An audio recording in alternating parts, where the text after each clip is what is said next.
Hey, what's up, guys, and welcome back to the channel. And today I've got a few more scary stories to share with you guys.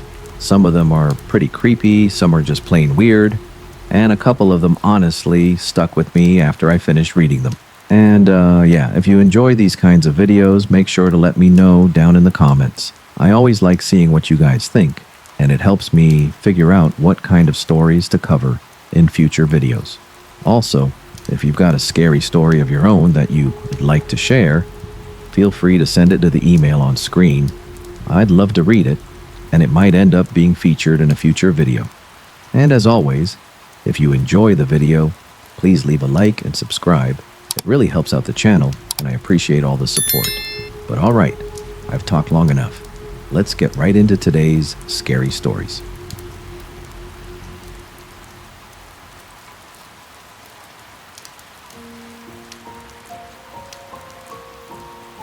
Years ago, back when I was about 8 or 9, my folks and I lived in this huge, weird old house right on the edge of a small town in rural Pennsylvania.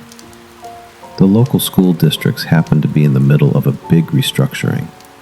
So even though my little brother and I were only a couple of grades apart, we went to different schools and took different buses. This meant I was the last person to leave the house every morning, but also the first person to get home every afternoon, since my school was much closer than his. It also meant that it was my job to make sure all the lights were off and all the doors were locked before I left for school. One morning, I noticed that the light in the basement was on and the door was open. Before I left, I made sure the light was off and the door was locked. Then, later that afternoon, when I got home, I saw that the light was on and the door was open again. I remember thinking I was losing my mind or something, that I had somehow imagined locking it up. I mean, I was pretty tired most mornings after staying up late playing Overwatch, so it wasn't completely out of the question that I had simply forgotten. So I went over to turn off the light and close the door. But when I got to the top of the basement staircase, I looked down and saw a large, shadowy figure standing at the bottom. I freaked out. I slammed the door shut, pushed a cabinet against it, and bolted upstairs to hide in my room.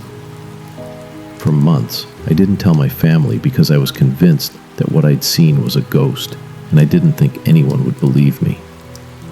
It was around Halloween. I was young and dumb, and I'd developed a pretty firm belief in the paranormal. Then, about 6 months after that strange incident, my mom and dad realized that things had been going missing around the house. At first, they blamed me and my brother, but after we both insisted we were innocent, we started searching the house with flashlights, trying to figure out how someone could have gotten inside without actually breaking in. It turned out that the thing I'd seen in the basement was an actual man. He had been climbing through a small hole on the outside of the house, squeezing through a crawl space, and then making his way into the house through the basement. Realizing that I had been alone in that house with him on at least one occasion was one of the most terrifying realizations I've ever had in my life. Needless to say, I don't believe in ghosts anymore.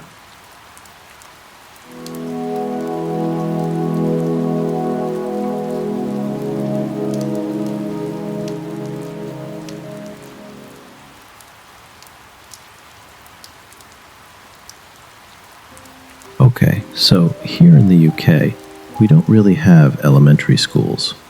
The equivalents are called junior or primary schools, and we go there from about 4 to 11 years old. So, while it's not strictly an American elementary school, this story fits into the age bracket anyway. This is the scariest thing that ever happened to me while I was at junior school. The school I went to had a tiny playground. I think there were only about 100 kids in the entire school, so the little concrete play area was maybe 50 meters across. It was tiny. If something happened on that playground, every single kid and supervising teacher could see it, which, I suppose, suited them down to the ground. But it didn't suit me. The day something happened to to Lewis. One day, we were all just lagging it around the playground, as little kids do, not a care in the world, when suddenly I heard one of the teaching assistants scream, really, really loudly, "Lewis! Lewis!" I remember it was autumn, because I was playing with some fallen leaves when I heard it. Don't ask me why, but I spun around like every single other kid in the playground after hearing that blood-curdling screech. I saw the teaching assistant kneeling down by Lewis. He was just lying on the concrete, with blood pouring out of his mouth. Not a little drip. I mean a steady, heavy stream of blood that was just cascading out of the corner of his mouth, pooling on the ground beneath him.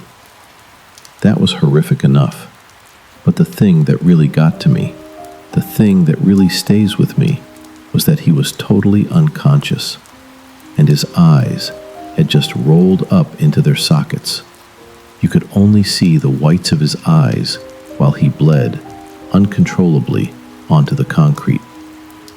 Loads of us just piled into the coat room. Some kids were crying, others were completely pale, in total shock. I obviously can't speak for any of the other kids, but I 100% thought Lewis was dead. I had never seen an injury like that before. At least when my friend Ewan broke his leg falling off the swing set, he screamed bloody murder until the ambulance came. I knew he was alive, even if it was distressing.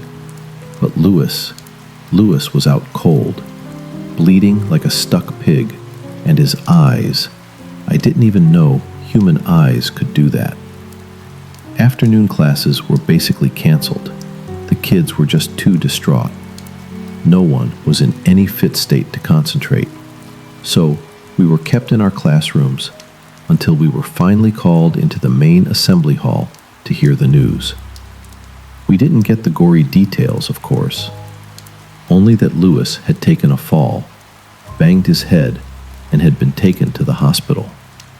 They told us he was okay, but that he'd be out of school for a week or so while he healed up. Lewis was back before we knew it. We were all super relieved to see him. I remember the first day he came back. We all gathered around him as he showed off the big, jagged scar inside his lip where he'd fallen on his face. He'd also lost a few baby teeth, which I guess was lucky since he was about to lose them anyway. I suppose that was definitely the most terrifying thing I ever saw during my childhood. I'm 32 now. It's been like 25 years since it happened, but I remember the whole thing as clear as day. It's just burned into my memory. Those eyes, the whites of his eyes, there's something I'll never, ever forget.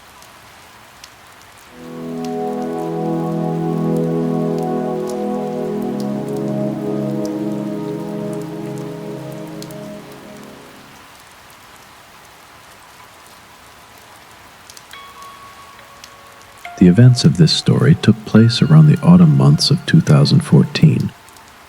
I'm not sure what would have happened if my mom hadn't heard this person, but either way, I'm grateful she did. To help paint a better picture of the events I'm about to describe, I need to briefly explain the layout of my home. There are 3 entrances: the front door, the side door, and the back door, which was located in what was my bedroom at the time. The back door had a glass window that allowed a perfect view of our quarter-acre backyard from my room. This might not seem like much, but living in Salem, Oregon, that's about as good as you're going to get. To access the backyard, you first had to walk down the driveway on the left side of the house, leaving you visible to our next-door neighbors. This was also where our brittle side door from the 1940s was located. At the end of the driveway was our garage, and to the right of that was our backyard. Unfortunately, there was no gate at the time, but this incident, along with several others, eventually led to us putting up a roughly 7-foot fence. Now that you know the basic layout of my home, you're probably noticing the potential for something sinister to happen. And happen it did. But one thing is certain, it could have gone a lot worse. This particular incident took place in the early morning hours, around 2 or 3 a.m. As I've always been a hardcore insomniac, I was watching YouTube on my tablet, as most 13-year-olds do, when I was startled by a beam of light illuminating the garage doors in my peripheral vision.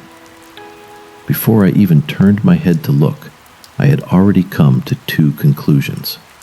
First, the familiar circular beam of light was from a flashlight. Second, I had a weapon under my bed that I used for target practice, just in case. I decided to wait and see who the light belonged to. It wasn't uncommon for our neighbor to come into our yard looking for his cat. It's a good thing I waited too, because the flashlight was attached to the end of a weapon held by a uniformed police officer, complete with a ballistic vest, taser, baton, and radio. Confused, I left my bedroom expecting to see my mom sitting on the couch watching her favorite TV show, Bones. Instead, I found her standing on her tiptoes over the kitchen sink, peering through the window and trying to get a better view of the officer as he slowly and methodically made his way up the driveway and toward our garage.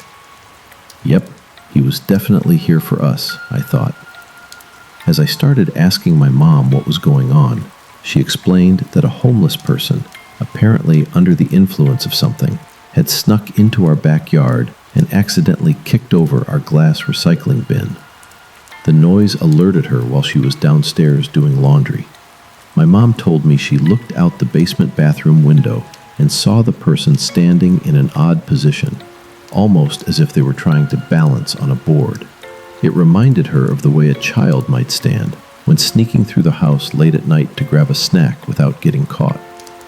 Regardless of their attempts to be stealthy, my mom had seen them, and they must have realized it too, because by the time she ran upstairs, grabbed her phone, called 911, and an officer arrived, they were gone. The officer searched the garage and the backyard, but didn't find anyone. I could practically feel the anxiety lift from my mother's shoulders. She seemed even more relieved when the officer offered to have someone patrol the area until sunrise. So, just to clarify, someone who wasn't supposed to be there had been in our backyard. Not only that, but if they had taken 1 or 2 more steps forward, there's no doubt they would have seen me through the glass door, and I would have had absolutely no idea they were there. You'll probably be glad to hear that I'm much more cautious these days.